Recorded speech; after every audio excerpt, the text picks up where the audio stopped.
आपको आज सबसे अधिक कौन याद आता है, पिता दुष्यंत या कवि दुष्यंत? मुझे तो पिता दुष्यंत याद आते हैं, क्योंकि कवि दुष्यंत को याद करने के लिए तो उनके ये सारे जितने पुत्र हैं यहाँ बैठे हुए हैं जो साहित्यिक। बहुत बहुत स्वागत आपने आज के कार्यक्रम के लिए अपना समय निकाला। मैं अपनी और अपनी टीम की ओर से आपका बहुत बहुत हार्दिक स्वागत करता हूँ। सर, जो मेरा पहला सवाल है वो बहुत आसान सा सवाल है, दुष्यंत जी के पारिवारिक जीवन पर है। पहला सवाल यह है कि दुष्यंत जी का बेटा होना क्या मायने रखता है? दुष्यंत जी एक बेटे, एक पिता, एक पति के तौर पर क्या थे? क्योंकि हम ये सुनते आ रहे हैं कि उनकी पहली कविता, उनकी पहली गज़लों की जो श्रोता हुआ करती थी वो श्रीमती राजेश्वरी देवी थी। तो सर, उनके पारिवारिक जीवन पर कुछ प्रकाश डालें। सबसे पहले तो मैं आप सब लोगों को बहुत धन्यवाद करना चाहूँगा। बहुत अच्छा लगता है जब कोई रचना अगली पीढ़ी और उससे अगली पीढ़ी और उसकी अगली पीढ़ी तक पहुँचती है, तो न केवल रचना की सार्थकता का पता चलता है, पर थोड़ा इस तरफ इशारा होता है, इस तरफ भी ध्यान जाता है कि आखिर चीज़ें बदलती क्यों नहीं। जो स्थितियां पहले थी कमोबेश वही है। इसीलिए तो वो रचनाएं आज भी संगत हैं, जिन्हें वो बदलना चाहते थे, जो सपने थे, जो परिवर्तन वो चाहते थे और जिसके लिए वो शायद साहित्य की तरफ बढ़े भी होंगे। तो खैर, ये एक लंबी चर्चा है, इस पर हम लोग जैसे आगे बढ़ेंगे तो बात करेंगे। तो शुरुआत करते हैं परिवार से। तो दुष्यंत जी एक जमींदार परिवार से ताल्लुक़ रखते थे। उनके पिताजी जमींदार थे, बहुत ज़मीनें थीं और जमींदारी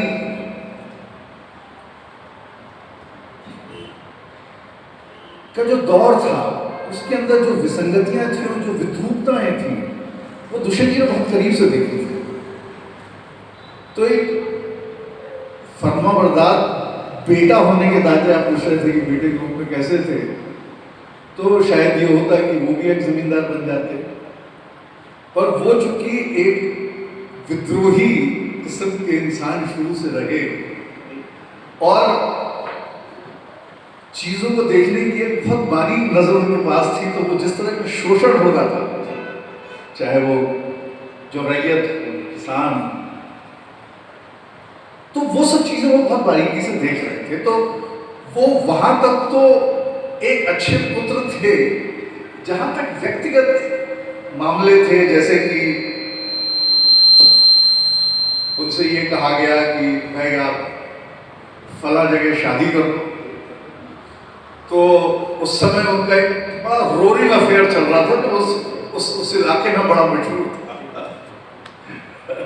पर उसके बावजूद पिता ने कहा, थोड़ा विद्रोह भी उन्होंने किया और उसके बाद भी उन्होंने बात मान ली।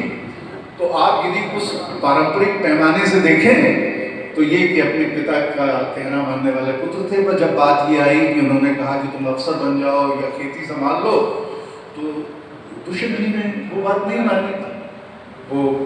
वो कविता की तरफ जाना चाहते थे, लिखना पढ़ना चाहते थे, वो सारी चीज़ें करना चाहते थे, तो उन्होंने वो बात नहीं मानी। तो जहाँ तक बेटे का सवाल है, तो मैं कहूँगा कि जहाँ तक पिता के साथ एक संबंध था, तो वो एक आप 10 में से 5 नंबर उनको दे सकते हैं। और जहाँ तक माँ का सवाल था, जहाँ से उनका सही मायने में कवि और जो उनकी आप सारी भंगिमाएं और उनका कथन कहन जो देखते हैं दुष्यंत जी का, वो उन्हें सारा अपनी माँ से मिला, क्योंकि उनकी माता जी कोई बात सीधी सीधी कहने ऐसा हो ही नहीं सकता। तो वो उनके अंदर उनके जो कथन की, कहने की, बात करने की, हालांकि वो बहुत पढ़ी लिखी नहीं थी, पर वो जो पूरी शैली है वो दुष्यंत जी के अंदर है। हालांकि मेरे जो ग्रैंडफादर दुष्यंत जी के पिताजी भी वो फारसी और उर्दू के बहुत जानकार थे, शेर व शायरी में बड़ी उनकी गहरी दिलचस्पी थी, और शायद वही शुरुआती दौर रहा होगा कि पापा का भी, दुष्यंत जी का भी लगाव उस तरफ हुआ होगा। पर जहाँ तक फर्मा बरदारी का सवाल था तो वो मैंने जैसा बताया कि कुछ वो उसमें वो अपने हिसाब से उनके पैमाने थे, वो तय करते थे क्या स्वीकार करना क्या स्वीकार, पर अपनी माता जी के सामने वो सारी बहसों के बावजूद वो नतमस्तक हो जाते थे, उनका कहना। तो यहाँ आप ये कह सकते हैं, आप उनको 10 में से 10 नंबर दे दें तो बेटा आप 7.5 नंबर आप मान सकते हैं। अच्छा, जहाँ तक पति का सवाल है तो अभी आपको पता ही है कि अम्मा का निधन अभी कुछ महीनों पहले हुआ और अपने आखिरी 2 महीने में वो अपनी याददाश्त खोने लगी थी। तो मैंने उनसे कहा कि अम्मा, ज़माना लिखता रहता है, आप पति के बारे में आपने कभी नहीं बताया कि आप उनके बारे में क्या सोचती हैं। तो उन्होंने मुझसे कहा, तो मैंने कहा नहीं भाई, आप ऐसा करो, अब ये लिख के दो जिससे कि ये चीज़ें मतलब बाकायदा इतिहास में दर्ज हो जाए कि आप क्या सोचते थे अपने पति के बारे में। तो हालांकि उनके हाथ कांपने लगे थे और सारी चीज़ें, और उनकी स्मृति भी थोड़ी हुई, तो उन्होंने जो मुझे एक छोटे से पर्चे पर लिख के दिया, वो मैंने अभी थोड़ी देर पहले राजूरकर जी को सौंप दिया और उसकी मैंने एक फोटो कॉपी, इसकी कॉपी मैंने ले ली, वो मैं पढ़ के सुना रहा हूँ, जिससे पता चलेगा कि भाई पति के बारे में तो सबसे बेहतर पत्नी बता सकती है, तो उनकी नज़र में वो क्या थे, तो मैं उन्हीं के शब्दों में मैं बयान कर रहा हूँ। और फिर मैं उनके जो आपसी संबंध थे या पापा का एक पति के रूप में जो दायित्व पापा के जो थे, वो उसके ऊपर बाद में आता हूँ। तो अम्मा ने ये लिख के दिया कि वे बहुत ही मस्त, बेफिक्र और यारबाज, वे बहुत ही निडर और बेबाक, ये सारी चीज़ें उनकी रचनाओं में झांकती। वे बहुत ही निडर, बेबाक और साथ ही घर परिवार को बहुत प्यार करने वाले थे। वे आज में जीते थे और बच्चों से भी यही कहते थे।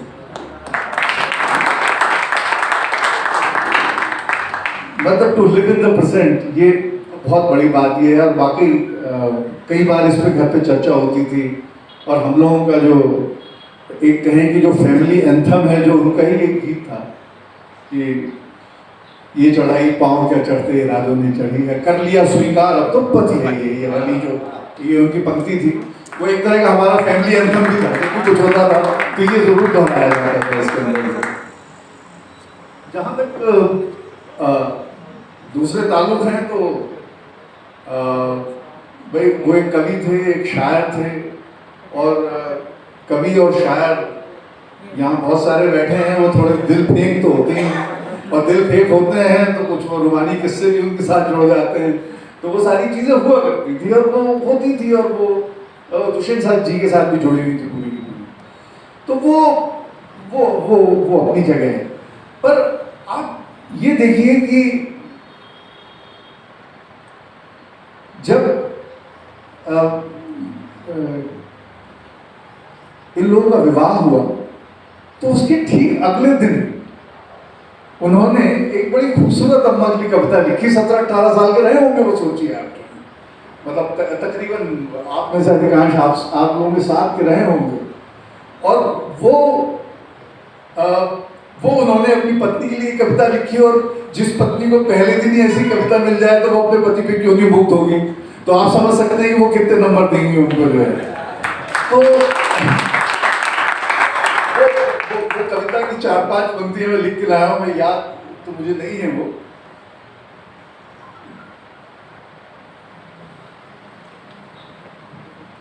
ये 17-18 साल का लड़का लिख रहा है। ये पंक्तियां हैं कि निर्माल्य अछूता अधरों पर, निर्माल्य अछूता अधरों पर गंगा जमुना सा बहता था, सुंदर मन का कौमार्य मधुर यौवन की घातें सहता था, परिचय विहीन होकर भी हम लगते थे ज्यों चिर परिचित हैं। ये पहले दिन तो अम्मा का उन पर मुक्त होना तो बहुत स्वाभाविक है।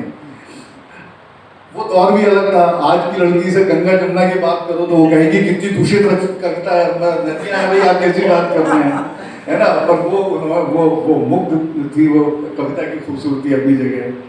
तो और जहाँ तक उनके पिता का सवाल है, तो पिता के लिए तो मैं वो, चूंकि मैं कह सकता हूँ, मैं अपने अनुभव से कह सकता हूँ, तो मैं उनको बिल्कुल 100 में से 100 नंबर देना चाहूँगा। और उसका कारण ये है कि अपनी बहुत सी आर्थिक सीमाओं के बावजूद, अपनी बहुत सारी वक्त की दिक्कतों के बावजूद, अपने पॉलिटिकल, अपने लिटरेरी कमिटमेंट के बावजूद उन्होंने बच्चों को कभी इग्नोर नहीं किया। उन्हें कभी इग्नोर नहीं किया उन्होंने। हमें हमारी शिक्षा का सवाल, मैं जानता हूँ क्या थे, वो एक वो द्वितीय श्रेणी के, मेरे ख्याल से कौन सी सरकार में कौन सी श्रेणियां होती हैं, प्रथम और द्वितीय, राजपत्र द्वितीय, राजपत्र जो उस तरह की, तो उसमें वो कोई बहुत बड़े अधिकारी नहीं थे। उसके बाद भी जब हमारी शिक्षा का सवाल आया तो उसमें उन्होंने कोई समझौता नहीं किया। मुझको और मेरे भाई को, दोनों को उन्होंने सैनिक स्कूल रीवा में पढ़ने के लिए भेजा। अच्छी सी तालीम होती है और कितना खर्चा होता है आप समझते हैं उसमें, वहाँ भेजा। और अपने निधन से ठीक पहले उन्होंने मेरा और मेरी बहन का एडमिशन कराया दिल्ली में कि हम लोग कंपटीशन की तैयारी कर सकें। तो आप इसको इस एंगल से भी देख सकते हैं कि उनकी निगाह में बेटा बेटी में कोई फर्क नहीं था। जब उसकी बात हुई तो उन्होंने मेरी बहन को भी और मुझको भी, हम दोनों को उन्होंने एस.एन. दास गुप्ता कॉलेज दिल्ली में उनका एडमिशन कराया। वहाँ जाओगे, ये अलग बात है कि उसी समय पापा का निधन हो गया। मैं उस समय 20 साल का था, मेरी बहन करीब 22 साल से थोड़ी कम थी, और हम जाने वाले थे और आर्थिक स्थिति ऐसी हुई मेरी बहन नहीं जा पाई। पर पिता का सोच देखिए कि उन्होंने ये किया, मतलब वो अपनी, अच्छा जैसा कि सर्वेश्वर दयाल सक्सेना कहते हैं उनके बारे में कि बहुत खुली जिंदगी जीते थे, बहुत मायावी थे, और जिस तरह से वो जीते थे लगता था कि पता नहीं कितने बड़े शाही खानदान से वो आ रहे हैं। वो सारी चीजें अपनी जगह थी, पर जब ये जरूरी चीजें थी उसके लिए चीजें बचा के रखना, उन चीजों पे खर्च करना, अपनी इस तरह की प्राथमिकताएं तय करना, परिवार को प्यार करना जैसे उन्होंने बताया। और इसके लिए मुझे सिर्फ यूं तो इतनी सारी घटनाएं है कि मैं पापा और अपने उसके बारे में बात करूं, हालांकि मुझे उनके साथ समय बिताने का वक्त कम इसलिए मिला चूंकि मैं बोर्डिंग स्कूल चला गया। बोर्डिंग स्कूल के बाद जब मैं भोपाल आया तो घर में इतना जमघट लगा रहता था साहित्यकारों की, वो पढ़ना ही नहीं होता था। कभी शरद जोशी आ गए तो कभी किसी चीज़ के लिए जवाहर चौक भेज दिया, कभी चाय बनवाने के लिए अंदर भेज दिया, तो मतलब बहुत, तो वहाँ पढ़ नहीं पाता था। तो मैं फिर बोर्डिंग चला गया। मैंने पापा से कहा कि यहाँ तो पढ़ाई होगी नहीं। तो पर जो सिर्फ एक घटना, ऐसी बहुत सारी घटनाएं हैं जो पापा के साथ हुई जब मैं बोर्डिंग में था, जब वो आए तो क्या बातें हुई। पर एक चीज़ जो एक पिता की जो जिम्मेदार भूमिका उन्होंने किस तरह से निभाई, सिर्फ एक घटना का मैं जिक्र करना चाहूँगा। और उस घटना से आपके जो भी शायद वर्तमान संरक्षक मंडलोई जी हैं, इस समय कौन है, मंडलोई जी हैं, मंडलोई जी भी जुड़े हुए हैं, क्योंकि मंडलोई जी हमसे 1 साल सीनियर थे। तो हम लोगों ने एक आंदोलन किया था उस समय। मंडलोई जी 1 साल सीनियर थे, तो उन्हीं को एक प्रोफेसर इंग्लिश पढ़ाते थे, और उनको मैनेजमेंट ने उनका स्थानांतरण कर दिया। और स्थानांतरण भी जो है वो पनिशमेंट के स्वरूप में किया। यूँ तो स्थानांतरण होते रहते हैं नौकरी के अंदर, पनिशमेंट के रूप में किया। तो जितने सारे छात्र थे वो उबल पड़े, उन्हें लगा कि तो बहुत ज्यादती हुई है। और हम सब लोग जो कि थोड़े से एक्टिव थे, हम सब लोगों ने इसका विरोध किया। मंडलोई जी लगाए, सभी लोग जितने भी थे, मनोहर बाथम, मंडलोई जी, हम बहुत सारे लोग। अब क्या हुआ कि इस विरोध, जैसे ये विरोध हुआ तो जैसा कि जो भी चाहे शैक्षिक सत्ता हो या कहीं भी सत्ता में बैठे हो तो उसका दमन करने की कोशिश करते हैं। तो उन्होंने दमन ये किया कि सारे छात्रों को जो है उनको हॉस्टल से निकाला जाएगा, और औपचारिकता के रूप में सबको एक पत्र लिख दिया है, सबके पेरेंट्स को, कि आपका बच्चा जो है वो अनुशासनहीन हो गया है और ये सारी चीज़ें। तो पापा के पास भी वो पत्र गया। पापा आए, प्रिंसिपल से मिले, और प्रिंसिपल ने कहा कि साहब आपका बेटा तो बहुत बिगड़ गया है ये। तो पापा ने कहा कि देखिए, जहाँ तक मुझे याद पड़ता है, अभी कुछ दिनों पहले वो 5-7 ट्रॉफियां यहाँ पर खेल की लेके गया था यहाँ से, और जो उसमें प्रशंसा पत्र उसे दिए गए थे उसमें उसकी बड़ी तारीफें थी। फिर उसके बाद जो अभी जो मिड सेशन उसका एकेडमिक रिजल्ट आया है वो भी अच्छा खासा था, उसकी भी बहुत तारीफ की है। अब ये अचानक रातों रात कैसे बिगड़ गया? यदि मामला ये है कि वो किसी मुद्दे पे यदि कोई स्टैंड ले रहा है और वो अपने यदि इस तरह से अपने कन्विक्शन के लिए यदि वो कुछ मतलब सजा उस पर बनती है तो मैं बीच में आड़े नहीं आऊंगा। उसे अपने कन्विक्शन की कीमत चुकानी आनी चाहिए। ऐसे ही अपने कन्विक्शन को लेकर आप पुख्ता हो सकते हैं। तो आप यदि उसे सजा देना चाहें तो मैं उसमें बिल्कुल वो नहीं करूंगा, पर मैं उसे रोकूंगा नहीं। यदि वो सहमत है कि वो एक सही मुद्दे के लिए लड़ाई कर रहा है तो मैं उसे रोक नहीं सकता। आप उसे निकाल सकते हैं, आप उसे निकालना चाहें तो निकाल सकते हैं, मुझे उसमें कोई वो नहीं है। पर मैं यदि वो एक उसने स्टैंड लिया है, यदि ही इज कन्विंस्ड कि ये स्टैंड सही है, मैं उसे रोकूंगा नहीं। अब हुआ ये कि इसके बाद जो है हम सब लोगों को हॉस्टल से निकाल दिया गया। उसमें सभी लोग थे, मंडलों जी भी, हम लोग सारे लोग थे। तो फिर सब लोगों को जब ये पहुंचा और पता चला पापा का स्टैंड ये था, तो लड़कों ने कहा यार अब तो पापा के थोड़े बहुत संपर्क भी थे, तो उन्होंने कहा कि तो कुछ करना चाहिए। तो एक सारा एक डेलीगेशन बनाकर दुष्यंत कुमार राज्यपाल के पास गए। तो यहाँ तक भी उन्होंने एक आज़ादी दे रखी थी हम लोगों को कि हम लोग अपने विचारों को लेकर अपने हिसाब से अपनी वैचारिक प्रगति जो भी है उसमें कहीं कोई इस तरह का कोई व्यवधान उपस्थित ना और कीमत चुकाए अपनी। मेरे ख्याल से ये फ्रीडम जो है होनी चाहिए। तो इसलिए मैंने कहा कि एक पिता के रूप में तो भाई मैं उन्हें बहुत जबरदस्त मानता हूं। सर, दुष्यंत जी की गज़लों में आंदोलनों का काफ़ी प्रभाव देखा जाता है और शायद यही कारण है कि देश में जब भी कोई छोटे या बड़े से बड़े आंदोलन होते हैं, अन्ना के नेतृत्व में आंदोलन हो या कोई भी आंदोलन, दुष्यंत जी की जो गज़लें हैं, उनके शेर हैं, वो उसकी स्वतः ही जाके आवाज़ बन जाती है। दुष्यंत जी की वो गज़ल किस आंदोलन में कहाँ नहीं पड़ी गई कि हो गई है पीर पर्वत से पिघलनी चाहिए, इस हिमालय से कोई गंगा निकलनी चाहिए, और मेरे सीने में नहीं तो तेरे सीने में से हो कहीं भी आग लेकिन आग जलनी चाहिए। और उसी तरह दुष्यंत जी जब गरीबों की बात करते हैं, उपेक्षित लोगों की बात करते हैं, मजदूरों की बात करते हैं, तो भूख है तो शब्द का रोटी नहीं तो क्या हुआ, आजकल दिल्ली में है ज़ेरे बहस होता है। तो मेरा सवाल ये है कि क्या यही सब वो कारण है जो दुष्यंत कुमार त्यागी को दुष्यंत कुमार विकल बनाता है? देखिए, उनकी विकलता, उनकी बेचैनी,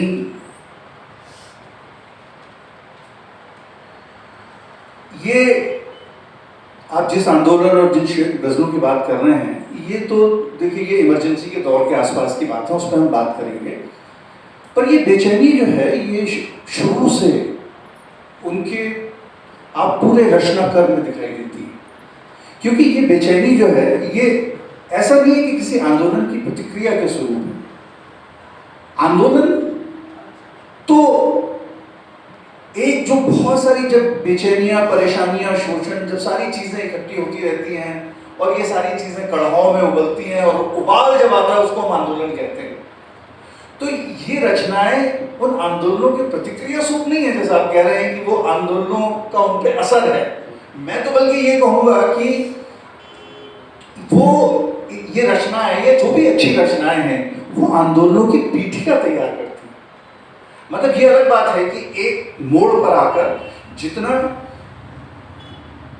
जितना वो आंदोलन को कंट्रीब्यूट करते हैं, आंदोलन उनकी रचना धर्मिता को भी कंट्रीब्यूट करती है। वो एक मुकाम पे आकर ऐसा होता है, ये आपकी बात बिल्कुल सही है।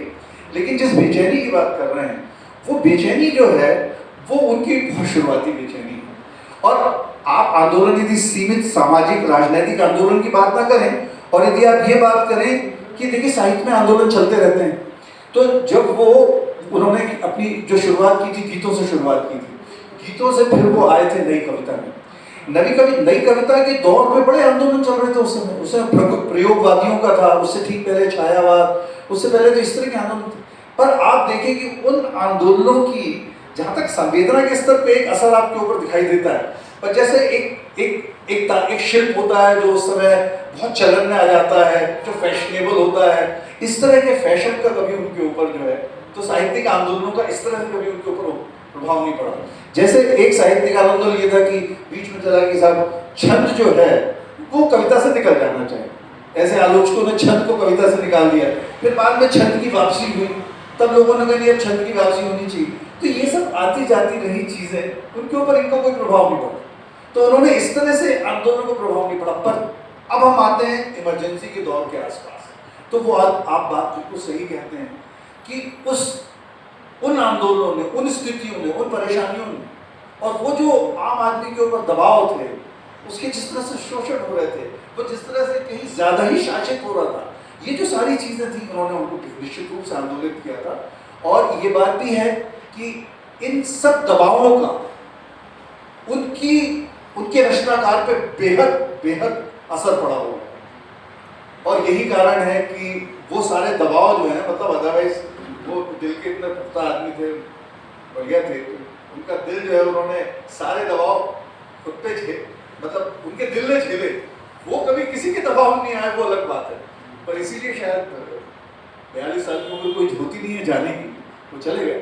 तो खैर, तो ये मुझे लगता है कि आज जो आंदोलन में या आंदोलनों में उनकी बात पूछती है, तो शायद वो है कि जो एक बहुत कुछ शिद्दत से महसूस करते थे, उनकी जो अनुभूति थी वो बहुत ही कहेगी बहुत प्रखर थी। और वो जो चीज़ है, वो जो भी आंदोलनों के मूल में है जो चीज़ें, उसको ग्रहण करके अपनी प्रतिक्रिया व्यक्त की है। तो इस मायने में आप कह सकते हैं कि वो है। और मुझे ये भी लगता है कि जहाँ तक ये इमरजेंसी का दौर यदि ना आता, तो शायद इतनी प्रखर और इतनी दिल की गहराइयों से निकली हुई, चूंकि उसको उन्होंने बहुत गहराई से महसूस किया था, तो शायद उस तरह की रचना शायद सामने ना आती, ऐसा मुझे लगता है। तो इस मायने में आप कह सकते हैं कि आंदोलन का इस आंदोलन का डेफिनेटली उनका असर। सर, जैसे कि हम सभी जानते हैं, आपने बताया कि दुष्यंत जी सरकारी कर्मचारी थे, सरकार में नौकरी करते थे। तो एक और तो सरकारी कर्मचारी हो, दूसरी ओर एक कवि जो आम जनमानस की पीड़ा को अपनी पीड़ा बनाकर गा रहा है। और बल्कि एक बार तो उन्होंने एक शेर भी कह दिया था कि गुड़िया की कई कठपुतलियों में जान है, आज शायर एक तमाशा देख कर रहा है। तो ये गुड़िया कौन है? और दूसरी बात यह है कि क्या कभी उनके ऐसे तेवर का असर उनके व्यक्तिगत जीवन पर पड़ा, उनके घर पर पड़ा? देखिए, यदि इन सब चीज़ों का असर उनके व्यक्तिगत जीवन पे और उनके परिवार पे न पड़ा होता, तो आप जो थोड़ा बहुत हमें सम्मान मिलता है, हमें सम्मान ना मिल रहा होता। उसका कारण ये है कि जब भी कोई इस तरह की रचना होती है, तो न केवल साहित्यकार भुगतता है, बल्कि उसको पूरा परिवार भुगतता है। और आप ये देखिए कि जब उन्होंने ये इमरजेंसी और गुड़िया और ये सब तो अपने इस पे आते हैं, पर इससे पहले जब उन्होंने जो कुछ लोग पुरानी पीढ़ियों से जुड़े हुए, आप मैं तो ज़्यादातर लोगों को युवा देख रहा हूँ कि उन्होंने एक बस्तर के राजा का सरकार ने उनका मर्डर कर दिया था, भंजदेव साहब का। आप तो सरकार में हैं तो आप जानते हैं। अब उनका मर्डर हुआ और उस समय जो मुख्यमंत्री थे, उस समय मुख्यमंत्री डीपी मिश्रा साहब, द्वारका प्रसाद मिश्र, जो कि इंदिरा गांधी के पॉलिटिकल गुरु माने जाते हैं, उस समय वो मुख्यमंत्री थे। आप छोटे से अधिकारी थे, दुष्यंत कुमार जी, और दुष्यंत जी ने ईश्वर को सूली कविता उस समय लिखी, ईश्वर को सूली। और उसमें जो है जिस तरह की ये जो सरकार ने जो भी किया, भंजदेव का जो वो हुआ, और उसमें सरकार की नीतियों की जिस तरह से आलोचना हुई, तो जो होना तो वो हुआ ये कि उनको तलब किया गया और द्वारका प्रसाद मिश्र ने जो है अच्छी खासी उन्हें फटकार लगाई। पर सिर्फ राहत की बात ये थी कि द्वारका प्रसाद मिश्र खुद भी एक कवि थे। तो जब उन्होंने उससे पूछा कि दुष्यंत तुमने ऐसी कैसी कविता लिखी है, तो उन्होंने पंडित जी आप तो जानते हैं कविता लिखी नहीं जाती, कविता तो हो जाती है, और हो गई।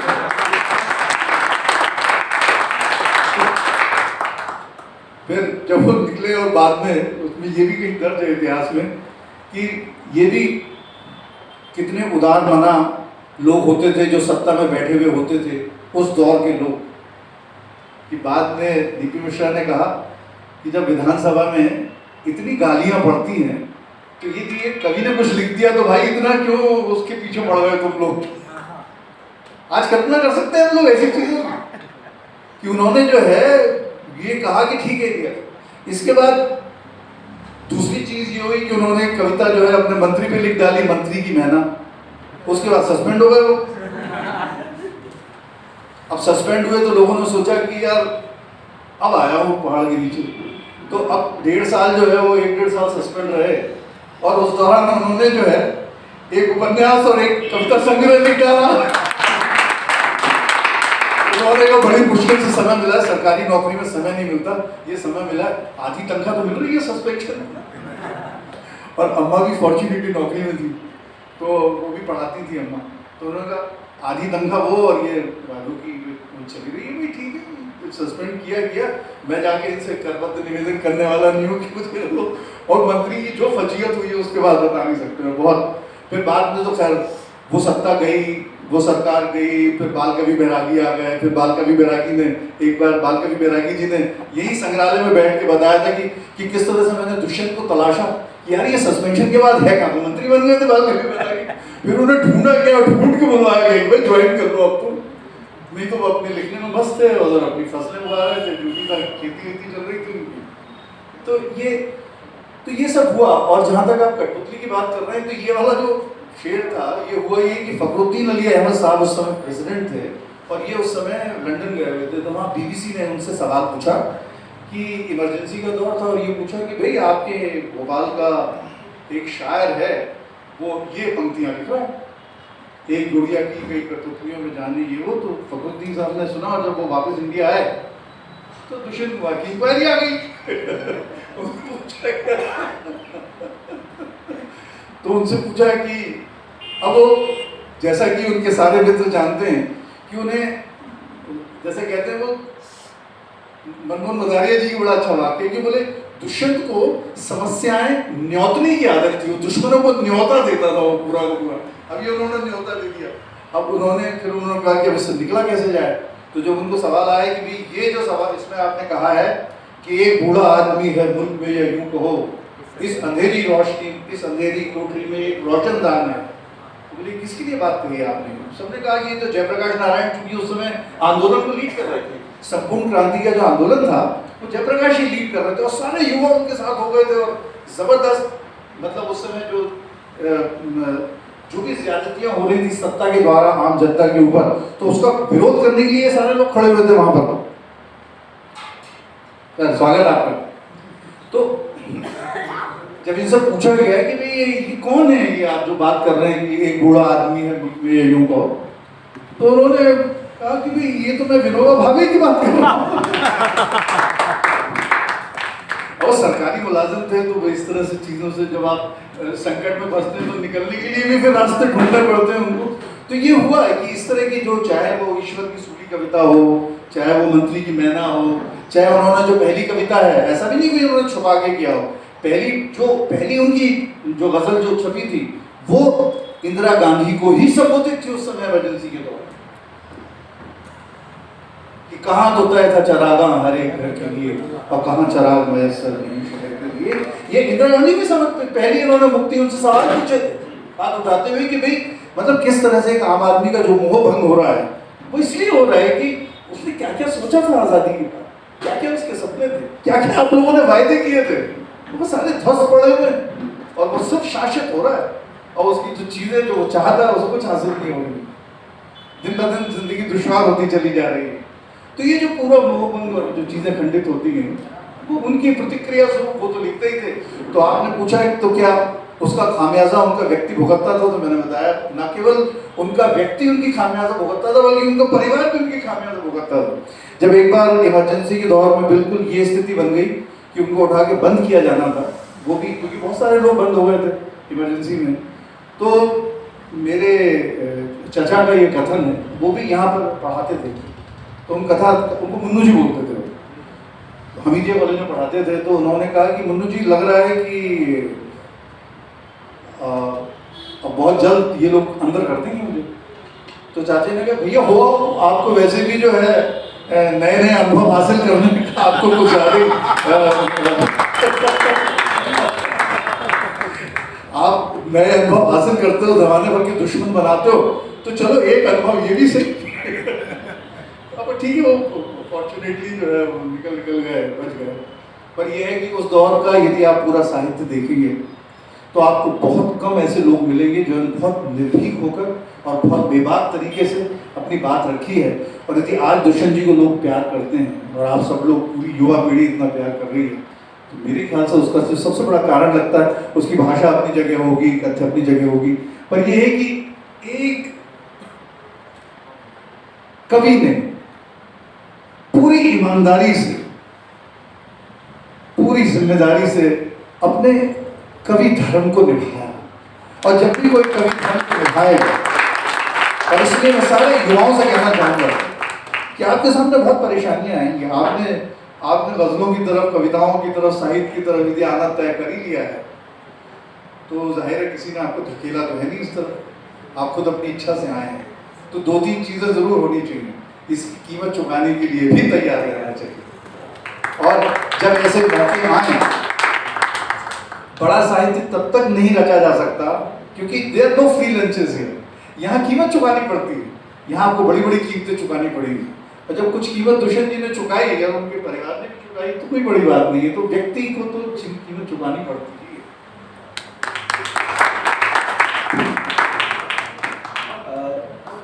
दुष्यंत जी के कई जो घनिष्ठ मित्र थे वो सिनेमा के लिए कार्य करते थे। स्वयं कमलेश्वर जी, उन्होंने उनके जो लेखन है वो भी फिल्मों में उपयोग किया गया था। और दुष्यंत जी ने अमिताभ बच्चन को पत्र भी लिखा था जंजीर मूवी के लिए, जहाँ पर इसका मतलब ये हमें पता चलता है कि फिल्मों के प्रशंसक दुष्यंत जी थे। तो ऐसा क्या कारण रहा कि दुष्यंत जी ने फिल्मों के लिए लेखन नहीं किया या उसके लिए नाटक किया? ये दुष्यंत जी ने कहीं इस पर लिखा तो नहीं है, जितना मैंने उन्हें पढ़ा है, पर 2-3 चीज़ें जो हैं वो बिल्कुल साफ हैं मुझे लगती है।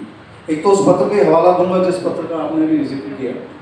तो खैर अमिताभ को पत्र लिखने का कारण ये भी था कि अमिताभ जो थे बहुत बच्चे से थे जब ये बच्चन जी के घर जाया करते थे, इलाहाबाद यूनिवर्सिटी में पढ़ रहे थे, तो इन लोगों ने एक किताब निकाली थी जिसका नाम ही अमिताभ था। अमिताभ के नाम से ही पुस्तक उस समय निकलती थी उस समय। तो अमिताभ छोटे से थे और ये सारे उस समय जितने भी थे, दुष्यंत जी हों, कमलेश्वर जी हों, ओंकार जी हों, अजित कुमार जी हों, या उस समय जितने युवा लेखक की पूरी पौध खड़ी हुई थी।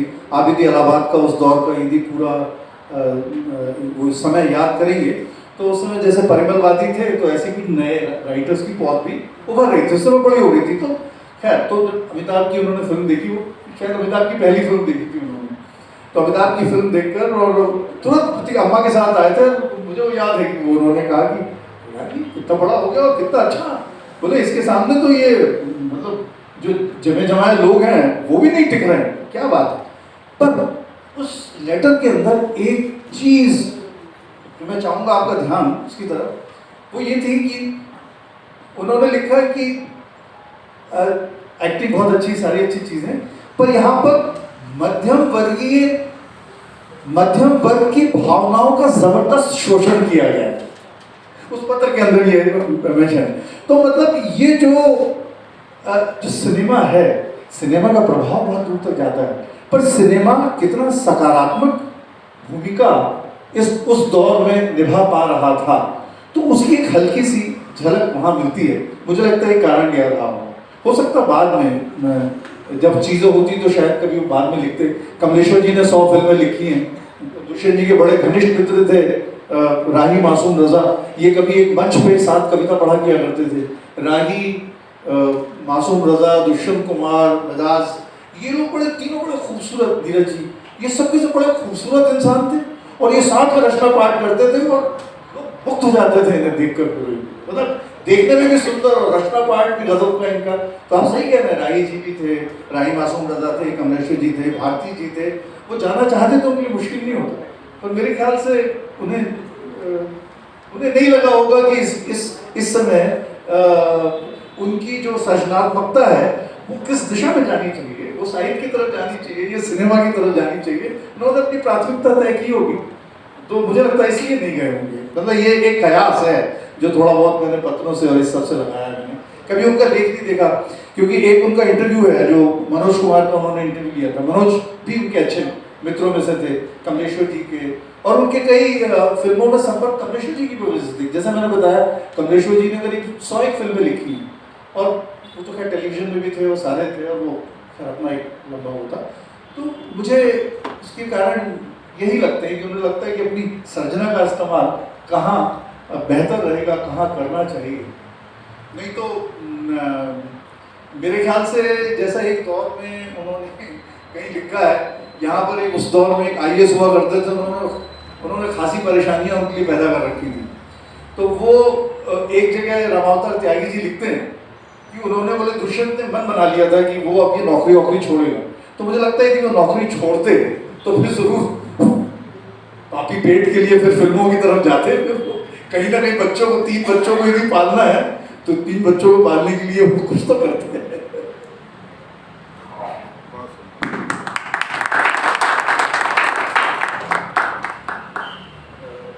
सर, हम लोग आज दुष्यंत जी को पढ़ते हैं, उनसे प्रेरित होते हैं, जितने भी नए लोग हैं, जब भी इंग्लिश शायर को पढ़ते हैं दुष्यंत कुमार तो उसमें शामिल होते हैं। तो दुष्यंत जो युवा दुष्यंत थे, जो वो कविताओं में नए थे, तो वो किन कवियों से प्रेरित थे और नए कवियों के प्रति या जो उनके शिष्य अगर रहे हैं तो उनके बारे में उनके क्या विचार और वो उनको किस तरह देखा करते थे कि कविताओं को किस तरह सीखना चाहिए? देखिए, मेरे ख्याल से उनके ऊपर सबसे पहला और सबसे ज़्यादा प्रभाव तो पंत जी का दिखाई देता है, क्योंकि वो शायद यहाँ उनकी कॉपी शायद यहाँ रखी हो या मुझे देखना पड़ेगा कहाँ है। तो उन्होंने जो अपना पहला कविताओं का संग्रह तैयार किया था, वो संग्रह उन्होंने पंत जी को डेडिकेट किया और बड़े भावुक शब्दों के साथ उन्होंने पंत जी को डेडिकेट किया। तो मतलब पंत जी का प्रभाव तो उनके ऊपर निश्चित है। ये मैं तब की बात कर रहा हूँ तो वो 10वीं 11वीं 12वीं में थे। 11वीं 12वीं में तो उन्होंने एक पत्रिका निकालनी शुरू कर दी थी, और उससे पहले तक 8वीं 10वीं में थे, तब तक वो उनके सारे प्रणय प्रसंगों ने उन्हें महागीतकार बना दिया था। वो अपने आप को मतलब वहाँ के कवि सम्मेलनों में जाने लगे थे और वो लोकप्रिय हो गए थे। तो उन्हें लगता था कि अब तो हमने सब पता कर लिया पूरा, अब तो क्या है। पर जब वो इलाहाबाद आते हैं तो इलाहाबाद में वो दौर उस समय महादेवी जी थी, वहाँ पर निराला जी थे, पंत थे, और पूरे जितने बड़े बड़े नाम आप सोच सकते हैं उस दौर के, उसमें वहाँ बच्चन जी थे, उसमें फिर आगे थे, अश्क थे, सारे बड़े लोग उसके अंदर वहाँ मौजूद थे, बच्चन जी। पर मुझे लगता है कि उनके ऊपर सबसे ज़्यादा यदि प्रभाव मुझे नज़र आता है उसके बाद, तो एक निराला जी का उनके ऊपर प्रभाव नज़र आता है। और यदि पुराने कवियों में मैं देखूं तो तकरीबन कबीर का उनके ऊपर मुझे बहुत ज़्यादा असर दिखाई देता है। और भाषिक दृष्टि से यदि मैं देखूं तो मुझे लगता है कि वो कवि नहीं है कथाकार, पर और ये कहीं दर्ज नहीं है, मैंने कहीं आलोचना में भी ये नहीं पढ़ा। तो मुझे लगता है जहाँ तक भाषा का सवाल है तो वो सबसे ज़्यादा असर प्रेमचंद का दिखाई देता है।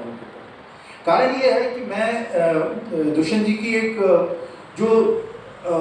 बड़ी पहली महत्वपूर्ण रचना है, वो है नई कहानी, परंपरा और प्रयोग। जिन्होंने MA किया है वो जानते हैं, वो बहुत ही महत्वपूर्ण लेख है उनका।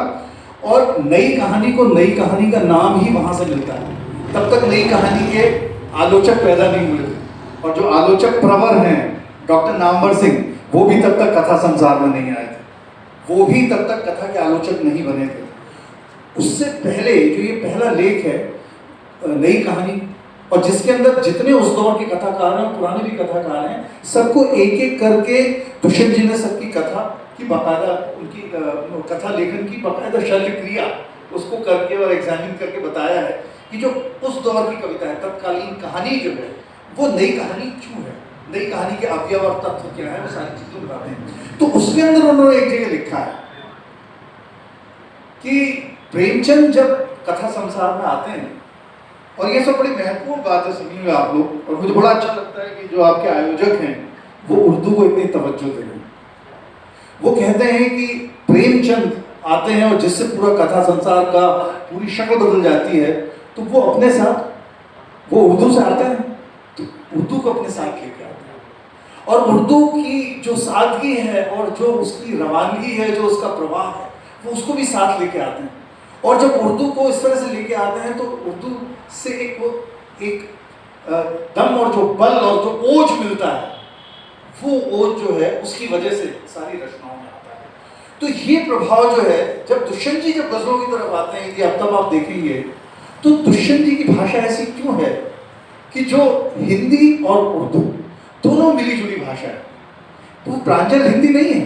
जैसे उनके आप गद्य में देखते हैं, जब उनके आप उपन्यास पढ़ते हैं या उनके जो सारे रेखा चित्र पढ़ते हैं, या जो उनके उन्होंने बहुत सारे साक्षात्कार लिए हैं, या अपने दोस्तों के जो जिस तरह के दोस्तों पे बहुत तबीयत से लिखा है, आलोचनात्मक लेख बहुत सारे लिखे हैं, वहाँ जो उनकी भाषा है और जो गज़ल की जो भाषा है, उनमें कितना फर्क है कि यहाँ पर जो है वो बोलते हैं हिंदी उर्दू दोनों को लेके आते हैं, और तकरीबन वैसा ही जो काम फैज़ वहाँ पर कर रहे थे, वही काम तकरीबन उसी तरह की भाषा में ये दुष्यंत करते हैं। और जिससे पता चलता है कि मतलब उर्दू को उस समय खास तौर से विभाजन के बाद जिस तरह से नकारा जा रहा था, और जिस तरह से किस तरह के आरोप लग रहे थे, उसको बड़ी हिम्मत होती है कि उसको स्वीकार करके और उसको अपनी रचना की भाषा बना लेना पूरा का पूरा।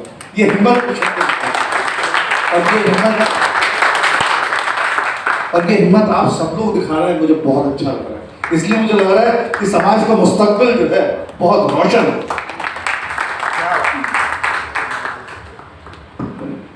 सर, दुष्यंत जी जितने बड़े साहित्यकार थे, जितने बड़े कवि थे, जितने ही बड़े कवियों के साथ, जैसे कि आप बता रहे हैं सर कि कमलेश्वर जी, शरद जोशी, हरिवंश बच्चन और भी बड़े बड़े नाम, दिनकर जी, तो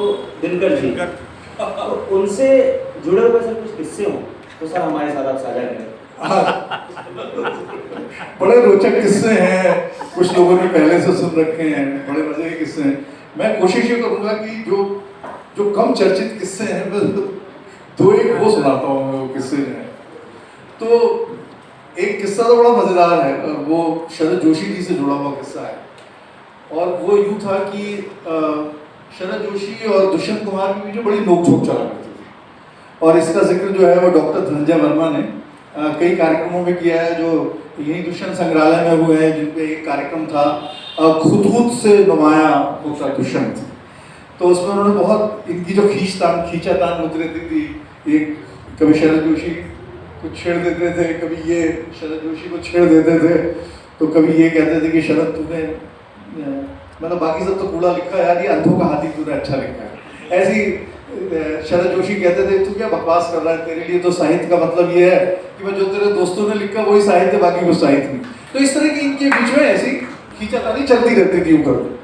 तो एक दिन दुष्यंत जी जो है वो शरद जी के पास पहुंचे और कहा यार शरद, इस बीच मैंने जो है एक अमेरिका का बड़ा एक ज़बरदस्त कवि है John Ford Faulkner, George Ford Faulkner की जो कविताएं हैं उनका मैंने अनुवाद किया है। तो यार ये अनुवाद जो है कैसा है, तो जरा अपनी देना। तो उन्होंने जॉन फोर्ड फॉकनर की कविताएं जो हैं उनका अनुवाद शरद जोशी को सुनाया। तो शरद जोशी ने, ये होती हैं कविताएं, साला हिंदी का कोई कवि ऐसी कविता लिख सकता है क्या? सारी बात हो गई। तो दुष्यंत जी ने कहा वो फोर्ड फॉकनर आपके सामने बैठा है।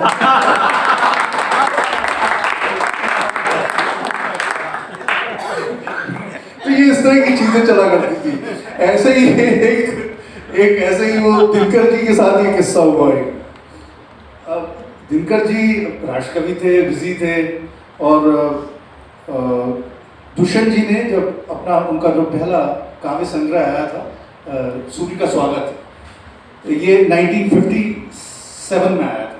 मतलब वो मुश्किल से उस समय आप समझ लें 22, 23, 24, 25 साल के रहे होंगे जब ये सूर्य का स्वागत आया।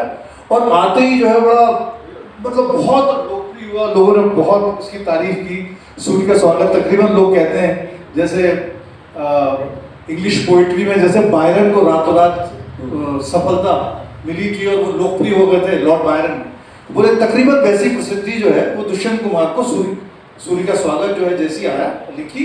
और दिनकर जी ने इसके बारे में कहीं लिखा है कि उस समय प्रयोगवादियों का बड़ा बोलबाला था, जिसमें अज्ञे और तार सप्तक और दूसरा सप्तक उसके पूरे कवि थे, उन सब की बातें।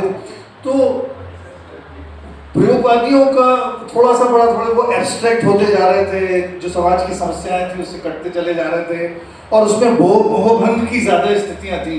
मतलब अभी आज़ादी मिली नहीं थी, आप लोग सोच रहे थे कि तुरंत ही देश बदल जाएगा, तो जो उम्मीदें थी वो उम्मीदें पूरी नहीं हो रही थी, तो उसको लेके एक निराशा का स्वर भी उस समय था, जो उस समय की कविताओं में था, और अमूर्तन भी कविताओं में बढ़ता चला जा रहा, अमूर्त होती चली जाएगी। ऐसे में सूर्य के स्वागत की कविताएं आती, और वो आशावाद से भरी हुई, और जो सपने उन्होंने देखे उन सपनों में जो जिनमें वो जीना चाहते हैं उनकी बात हो रही है, और उसमें बड़ी जो बातें हैं बड़े प्रामाणिक अनुभव की बातें हैं, अनुभूति की प्रखरता है, उसमें सघनता है, सारी चीजें। उसको दिनकर जी ने कहा था कि यदि प्रयोगवादियों की सड़ांध से बचना है तो इस गुलाब को सूंघो जिसका नाम है सूर्य का स्वागत। तो अब दिनकर जी ने तारीफ कर दी, तो इन्हें लगा कि जैसे दिनकर जी पे इनका अधिकार हो गया दुष्यंत जी को लगा। तो अब इन्होंने ये उस समय मेरठ में थे, और मेरठ में एक कार्यक्रम था, तो इन्होंने कहा कि भी इसका मुख्य अतिथि जो है दिनकर जी को तय कर दीजिए। बोले फिर दिनकर जी से बात कर लेंगे, नहीं वो मैं देख लूंगा, दिनकर जी को आप तय कर दीजिए। अब ये जिस दिन कार्यक्रम था तो ये दिनकर जी को लेने दिल्ली पहुंच गए कि वो सब कार्यक्रम है और मेरठ में कार्यक्रम है और आपको आना है। दिनकर जी ने कहा कि भाई यहाँ मेरा यूनिवर्सिटी में आज पहले से ये कार्यक्रम तय है, ये दुष्यंत मतलब मैं कैसे मेरठ जा सकता हूँ, ये भाई ये एक ही काया है, ये एक काया दो जगह कैसे जाएगी। तो दुष्यंत जी ने सोचा, कहा कि तो फिर तो आपकी काया मेरठ ही जाएगी। तो बोले यार, बोले गजब बेवकूफ है ना, कोई यूनिवर्सिटी में लोग इंतजार कर रहे हैं। तो चलने लगे, बोले कपड़े वपड़े पहने, तो अपना दुशाला ऊपर डाला। तो फिर दिनकर जी बोले, अरे महोदय कम से कम यूनिवर्सिटी को फोन तो कर दो कि मैं नहीं आया। एक किस्सा जो है वो नर्मदा प्रसाद त्रिपाठी जी सुनाते थे, जो जानते हैं यहाँ पर, वाला किस्सा बहुत चर्चित है। और ये इसको मैं इसलिए सुनाऊंगा कि जो मतलब कितना मतलब अहंकार नहीं पर आत्मसम्मान जो होना चाहिए जिस तरह का, तो वो कहीं इस घटना में नुमाया होता है। तो इसलिए मुझे लगता है वो घटना भी मुझे सुनानी चाहिए। तो घटना यूँ थी कि एक बार बच्चन जी यहाँ से गुजर रहे थे। बच्चन जी आप देखिए उनके गुरु रहे हैं, बच्चन जी ने उनको बहुत उनकी मदद की है। बच्चन जी ने, जबकि उनकी पहली नौकरी थी जो उन्होंने ऑल इंडिया रेडियो में सुपरवाइजर की थी, बच्चन जी और पंत जी दोनों की मदद से ही शायद उन्हें संभवतः वो पहली नौकरी मिली थी। तो बच्चन जी से इस तरह के उनके संबंध थे। तो बच्चन जी यहाँ से गुजर रहे थे, तो कार्यक्रम बहुत संक्षिप्त सा था, तो उन्होंने शायद दुष्यंत जी को बताया नहीं कि मैं भोपाल से गुजर रहा हूँ। जब यहाँ पर आ गए तो नर्मदा प्रसाद त्रिपाठी जी यहाँ के बड़े प्रमुख कवियों में से रहे हैं मध्य प्रदेश के, भोपाल के काफ़ी। तो उन्होंने नर्मदा जी से कहा कि मैं यहाँ से गुजर रहा हूँ, तो कुछ देर रुकूंगा और फिर मुझे आगे जाना है। तो नर्मदा प्रसाद त्रिपाठी उनको स्टेशन से ले आए, और उन्होंने कहा जब यहाँ 4-5-6 घंटे का उनका प्रवास है तो एक साहित्यिक कार्यक्रम कर लिया जाए यहाँ पर। तो उन्होंने एक गोष्ठी कर ली। तो उस गोष्ठी में उन्होंने दुष्यंत जी को भी बुलाया कि भाई आपको भी उस गोष्ठी में आना है। तो दुष्यंत जी ने एक चिट्ठी लिख के भेजी कि बच्चन जी आपसे मेरे जिस तरह के अंतरंग संबंध हैं, ऐसे में मुझे पता भी ना चले और आप शहर में आ जाएं और शहर से निकल जाएं और किसी दूसरे के मार्फत मुझे पता चले कि आप शहर में हैं, तो मैं बहुत माफ़ी चाहता हूँ, मैं इस कार्यक्रम में हाजिर नहीं हो सकता। तो नर्मदा प्रसाद त्रिपाठी ने वो चिट्ठी अपनी जेब में रख ली। उन्होंने कहा कि भाई कार्यक्रम के पहले यदि बच्चन जी को बताएंगे तो मतलब उनको वो भी थोड़े से आहत होंगे या कैसा क्या रिएक्ट करेंगे करके। तो जब कार्यक्रम समाप्त हो गया तो बच्चन जी ने कहा कि यार ये दुष्यंत दिखाई नहीं दे रहा है, दुष्यंत कहाँ है। तो उन्होंने चिट्ठी निकाल के दी कि भाई ये दुष्यंत को बुलाया तो था पर दुष्यंत आए नहीं। तो बच्चन जी ने चिट्ठी पढ़ी, बोले कि नर्मदा ये वो आगे बिलासपुर जाने का कार्यक्रम कैंसिल करो, हम दुष्यंत के घर जाएंगे। तो उन्होंने जो है वो गाड़ी आई और वो रात में 10:30 बजे की बात है। आप जानते हैं सरकारी मकान छोटे हुआ करते हैं, तो तब तक तो हम ड्राइंग रूम में मैं और अर्चना मेरी बड़ी बहन हम लोग बिस्तर बिछा के हम लोग लेट चुके थे उस समय। और मतलब वो तो ड्राइंग रूम जो है बेडरूम में कन्वर्ट हो जाता था, जो उस तरह के लोग थे। तो हम बिस्तर बिछा के, पता चला घंटी बजी रात के 10:30 बजे, देखा बच्चन जी वहाँ पर खड़े हुए। पापा ने देखा अरे बच्चन जी खैर हम लोग को उठाया, आप तो पैर बैठ हुए और फिर बच्चन जी से उनकी तो मतलब ये उस समय के कवियों का भी बड़प्पन था कि उन्होंने जो है मतलब बजाय ये कि अपने अहंकार से चालित होते, उन्होंने अपना बड़प्पन दिखाया और वो फिर वो आए। ये 2-3 घटनाएं तो बहुत सारी, उसके लिए एक अलग ही कार्यक्रम करना पड़ेगा। सर एक किस्सा और है, जब हम लोग इस प्रोग्राम की तैयारी कर रहे थे तो हम सर से काफ़ी देर तक हमने इसके बारे में चर्चा की और बाल कवि बैरागी के संदर्भ में किस्सा हुआ था। सर आपने हमें बताया था, तो मेरे 2 सवाल हैं इसके बाद। और इस सवाल से पहले अगर आप में से कुछ लोग सवाल करना चाहें तो आपके सवाल आमंत्रित हैं। मैं ये किस्सा पढ़ता हूँ, फिर मैं अपना सवाल शुरू करता हूँ कि एक रोज़ बाल कवि बैरागी जब मंत्री थे, सर आप ये आपने किस्सा सुनाया था, तो दुष्यंत जी बैरागी जी ने खुद ही सुनाया था मुझे जी। तो दुष्यंत जी मंत्रालय चले गए उनसे मिलने, तो काफ़ी परेशान जैसे दिख रहे थे। तो बाल कवि बैरागी जी ने पूछा कि क्या हुआ ऐसा कि आप बहुत परेशान हैं। दुष्यंत जी ने कहा कुछ नहीं यार, आप पियून को बुला लो। तो उन्होंने सोचा चाय वगैरह मंगाएंगे, तो उन्होंने पियून को बुला लिया। तो उन्होंने आदेश दिया कि आपका जितना भी स्टाफ है बाल कवि बैरागी जी का, आप सबको ऑफिस में ले आएंगे। तो अब बाल कवि बैरागी जी ने ये बात सुना, उन्होंने सोचा कुछ काम होगा, तो सभी को उन्होंने कहा कि आप सब लोग ऑफिस में आ जाए। उनका सारा स्टाफ बाल कवि बैरागी जी का ऑफिस में था। दुष्यंत जी के सामने क्या कह रहे हैं, बाल कवि बैरागी जी मंत्री हैं और एक मंत्री के को उनके स्टाफ के सामने कह रहे हैं कि माता थे जी कि बाल कवि बैरागी यार तुम आदमी तो आला दर्जे के हो और तुम्हारी कविताएं 2 कौड़ी की हैं।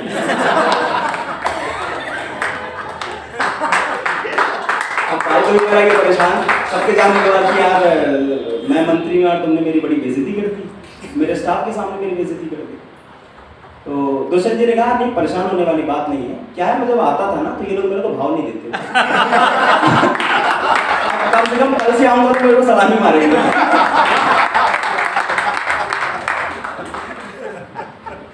सर ये ऐसा सवाल है कि इसके आगे बढ़ने की इच्छा नहीं, लेकिन इसके आगे मैं बढ़ता हूँ अपने अगले सवाल की ओर कि दुष्यंत जी का हिंदी साहित्य में योगदान कितना है सब लोग जानते हैं। आज हम उन्हें किताबों में पढ़ते हैं, हम स्कूल में पढ़ते हैं, उनकी कविताएं कॉलेज के सिलेबस में होती हैं। हिंदी साहित्य में बहुत बड़ा योगदान है, दुष्यंत जी बहुत बड़े कवि हैं। लेकिन दुष्यंत जी के ऊपर आज दुष्यंत कुमार पांडुलिपि संग्रहालय पुरस्कार देता है, पर दुष्यंत जी को कभी साहित्य के लिए बड़ा पुरस्कार या पद्म पुरस्कार हो गया, साहित्य अकादमी हो गया, वो सब नहीं मिला। तो पुरस्कारों के बारे में दुष्यंत जी का क्या मत हुआ करता है?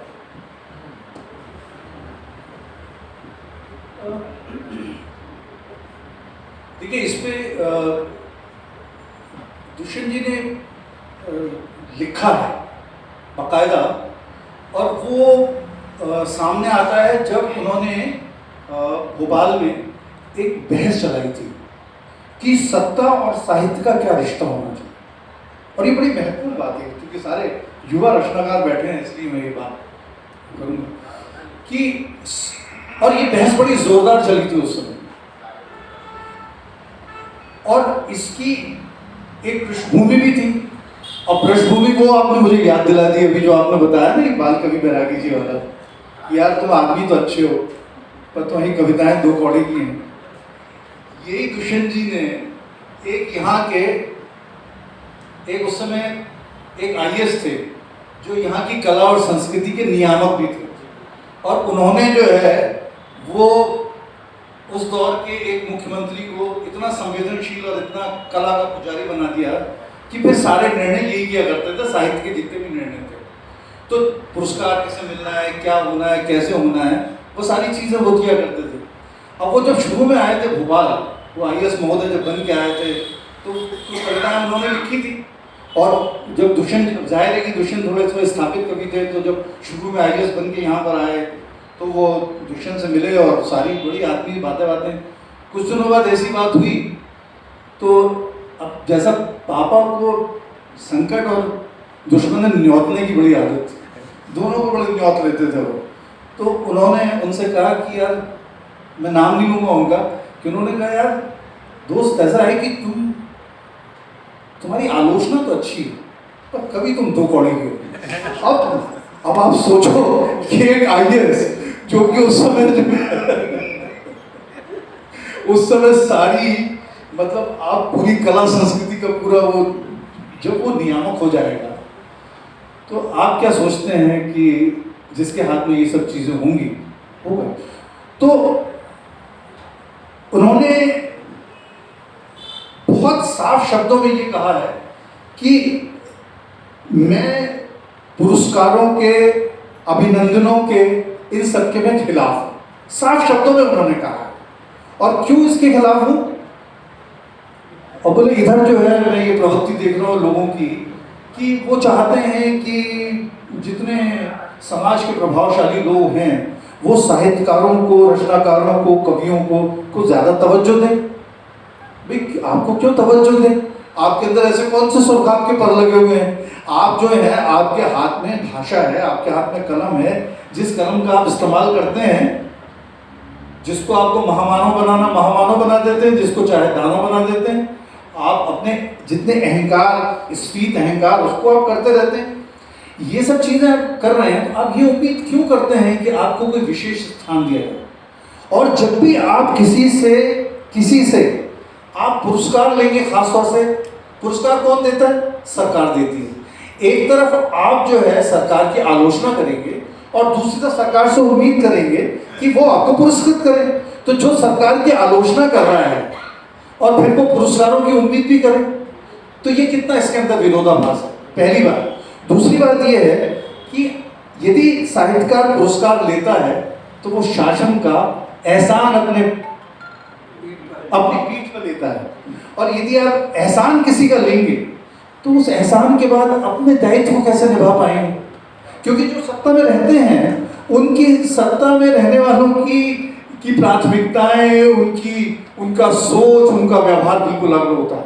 और आप आम आदमी की तरफ खड़े हैं, क्योंकि आप जो है किसी सरकार के नहीं हैं, आप किसी पार्टी के नहीं हैं, आप आम आदमी के हिमायती। यदि आप साहित्य की दुनिया में आए तो ये आपने तय किया है कि आप साहित्य में आएंगे, तो आपको ये भी पता होना चाहिए कि आप साहित्य क्यों रच रहे हैं।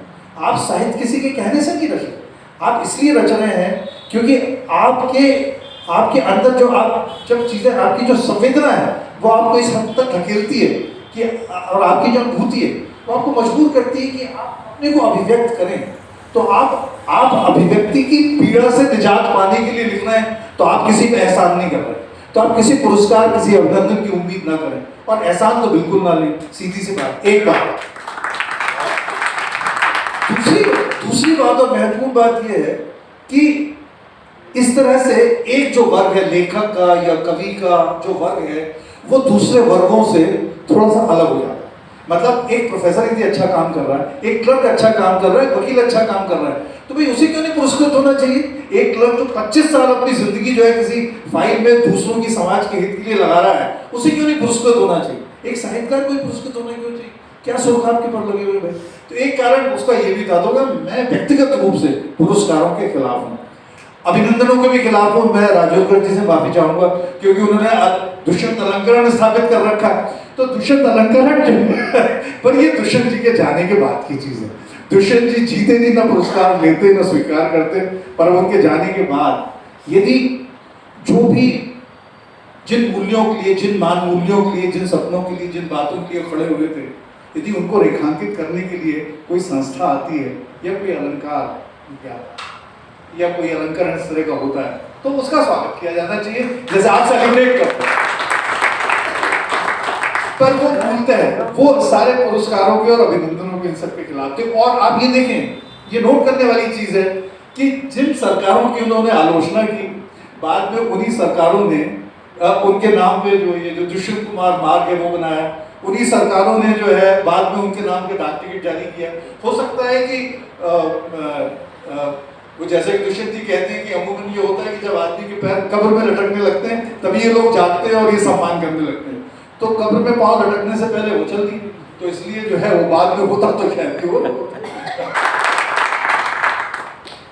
आपने बेचैनी से बात शुरू की थी, तो मैं सिर्फ ये कहूँगा कि वो जो उनकी बेचैनी थी वो बेसिकली सर्जना की बेचैनी थी।